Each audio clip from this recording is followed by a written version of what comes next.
आप धैर्य नहीं बना सकते थे कि जब हमको भी बहुमत मिलेगा तब हम सरकार में आएंगे? आप पलटी मार के क्यों सरकार बनाए? अब शिक्षा मंत्री झूठ क्यों बोल रहे हैं कि हम साइन कर दिए हैं? जब साइन कर दिए तो कल के कैबिनेट में क्यों नहीं निकाले? तो सिग्नेचर करके चले थे तो कल कैबिनेट बैठक था, वहाँ पे तो शिक्षा विभाग के अधिकारियों को पब्लिश करना चाहिए था। और इस बार भी जब प्रोटेस्ट का डेट रखा गया उसके बाद शिक्षा मंत्री जी के द्वारा ट्वीट किया गया, क्योंकि हम लोग के पास बच्चा है और बच्चे का भविष्य कैसे आगे बढ़ेगा उसका एक ही मात्र स्रोत है कि हम लोग की बहाली हो। ये शिक्षक अभ्यर्थी जो है ये धैर्य बनाए रखे, कितना दिन तक धैर्य रखे? कि बेटी पढ़ाओ बेटी बचाओ, तो मैं पूछती हूँ कि उनका ये स्लोगन सिर्फ दिखाने के लिए था कि बेटी पढ़ाओ बेटी पढ़ा करके रोड पे बैठाओ। और वीडियो में बोला गया कि बाबू तुम लोग धैर्य रखो, हम सिग्नेचर करके चले हैं। हम लोग उनसे बोले कि सर शिक्षा मंत्री जी तो साइन कर दिए हैं, अब तो कैबिनेट बैठक में नियमावली दिखेगा ना, तो उनका कहना था कि कुछ नहीं हुआ है, कोई साइन नहीं हुआ है, अभी टेस्टिंग ड्राफ्टिंग चल रहा है। 3 पीढ़ी को वो नष्ट कर रहे हैं, न हम लोगों को रोजगार मिलेगा, न शादी विवाह होगा समय पर, और न हम अपने बच्चों को शिक्षित कर पाएंगे। सीटेट, बीटेट और एस्टेट के तमाम अभ्यर्थी राजधानी पटना में एक बार फिर से धरना पर बैठे हैं। किस मांग को लेकर धरना पर एक बार फिर से आप लोग बैठे हैं? सर ये तो आप लोग को भी अब याद हो गया होगा कि हम लोग 3 साल से 7वें चरण शिक्षक बहाली के मांग को लेकर ही कंटिन्यू धरना पे बैठे हैं। और इस बार भी जब प्रोटेस्ट का डेट रखा गया उसके बाद शिक्षा मंत्री जी के द्वारा ट्वीट किया गया और वीडियो में बोला गया कि बाबू तुम लोग धैर्य रखो, हम सिग्नेचर करके चले हैं। तो सिग्नेचर करके चले थे तो कल कैबिनेट बैठक था, वहाँ पे तो शिक्षा विभाग के अधिकारियों को पब्लिश करना चाहिए था।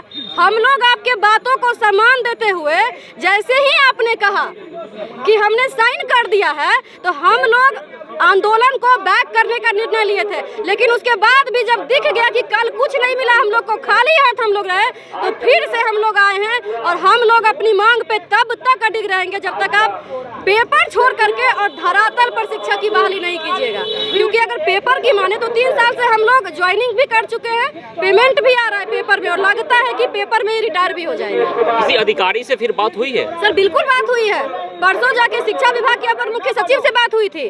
हम लोग उनसे बोले कि सर शिक्षा मंत्री जी तो साइन कर दिए हैं, अब तो कैबिनेट बैठक में नियमावली दिखेगा ना, तो उनका कहना था कि कुछ नहीं हुआ है, कोई साइन नहीं हुआ है, अभी टेस्टिंग ड्राफ्टिंग चल रहा है, उसके बाद प्रोसेस होगा, पैनल में जाएगा, लंबा टाइम लगेगा। अब आप बताइए कि आप किनको ठगने का काम कर रहे हैं? आप जो कहते हैं कि हम 10 लाख युवाओं को नहीं 20 लाख युवाओं को रोजगार देंगे, ये शिक्षक अभ्यर्थी जो है ये धैर्य बनाए रखे, कितना दिन तक धैर्य रखे? आप धैर्य नहीं बना सकते थे कि जब हमको भी बहुमत मिलेगा तब हम सरकार में आएंगे? आप पलटी मार के क्यों सरकार बनाए? जी जरूर। क्या आप लोगों की पहल जो है वो आगे भी जारी रहेगी इस मुद्दे पे?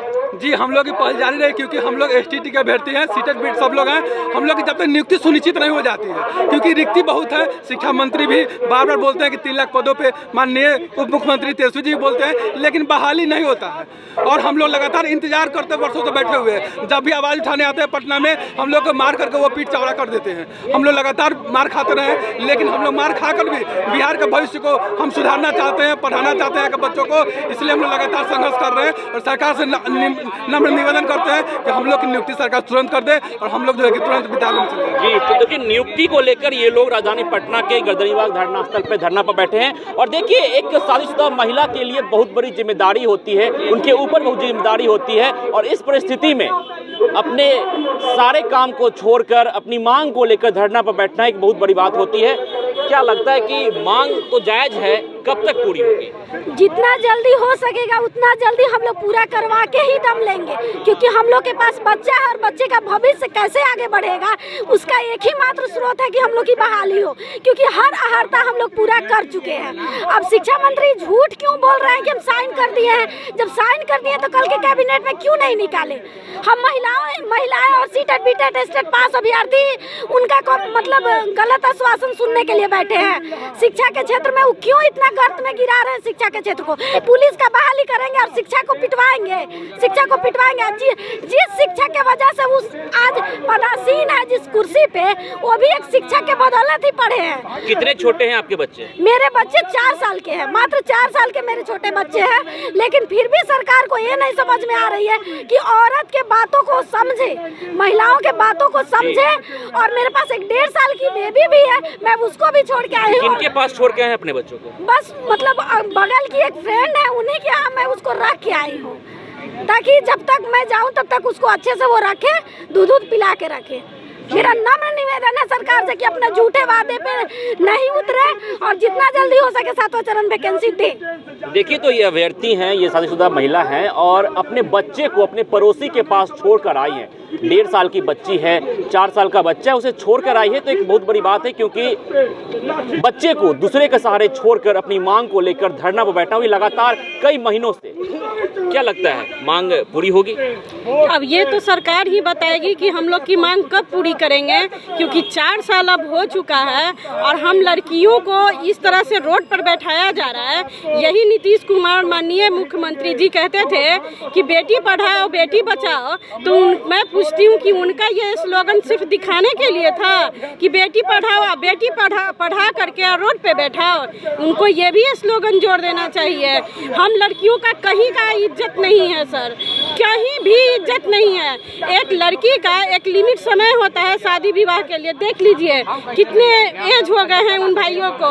तो हम सरकार से यही कह रहे हैं कि आप सिर्फ हम लोग का पीढ़ी नहीं, 3 पीढ़ी को वो नष्ट कर रहे हैं।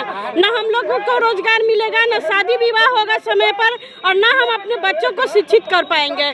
सरकार ये मोहब्बत मंत्री जी जो हमारे शिक्षा मंत्री जी है, मोहब्बत फैलाने की बात करते हैं, वो इतने झूठ बोल चुके हैं, इतने झूठ बोल चुके हैं कि वो आप सच भी बोलते हैं तो हम लोग को झूठ ही लगता है। तो देखिए, तमाम अभ्यर्थी स्टेट, सीटेट और बीटेट के हैं और 7वें चरण बहाली को लेकर फिर से राजधानी पटना के गर्दनीबाग धरना स्थल पर धरना पर बैठे। उनकी मांग है कि लिखित तौर पे इन्हें नियुक्ति पत्र दिया जाए। विश्वजीत आनंद, फर्स्ट बिहार, पटना।